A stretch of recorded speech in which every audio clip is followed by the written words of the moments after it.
Welcome back to Global Trademark Battles, the podcast where we explore the world's most fascinating intellectual property disputes, fights that shape brands, industries, and sometimes even history.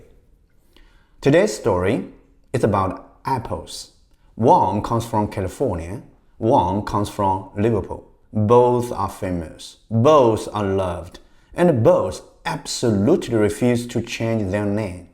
Ladies and gentlemen, Apple versus Apple Corporation, or as some fans call it, the Beatles versus the iPhone before the iPhone ever existed. Part 1. Two apples, two worlds. Let's start in the 1960s.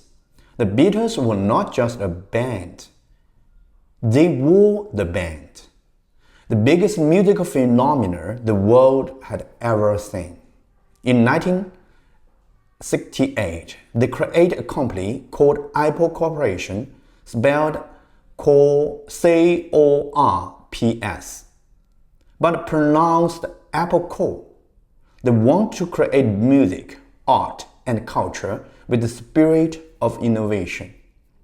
Jump ahead to 1976. Three guys, Steve Jobs, Steven Wozniak, and Reinhard Wiener, start a tech company in California. Their logo, also an apple. That is when destiny said, let's have some fun. Part 2. The first fight, 1978. Apple Corp looked at the new computer company and said, hey, that fruit looks familiar. So they sued. The result? Settlement 1. 1981. Apple computers can use the Apple name, but must stay out of the music business. Simple, right? Well, not for long. Part 3. The second fight, 1989. Apple computers added sound features and a MIDI interface to their computers. Musicians could create music on Macs. Apple Corp said, "You promised no music." So they sued again, millions of dollars later. Settlement 2, 1991. Apple computers can use sound, but cannot sell creative music products. Apple Corp still own anything related to music contents. Still simple? Not for long again. Part 4. The third fight, 2003. iTunes changes everything. This is the big fight. When Apple launches iTunes and the iPod, it basically becomes a global music company overnight. Apple Corp said, hold on, you are literally selling music. That's our territory. So they sued for the third time, claiming Apple violated the 1991 agreement. But guess what? This time, Apple won. The court said Apple computers wouldn't produce the music. It was merely distributing digital files. Part 5. The final piece, 2007. After 30 years of fighting, the two Apples finally decided they had enough. They reached the final settlement. Settlement 4, 2007. Apple Incorporation, the tech company, now owns all trademarks for Apple.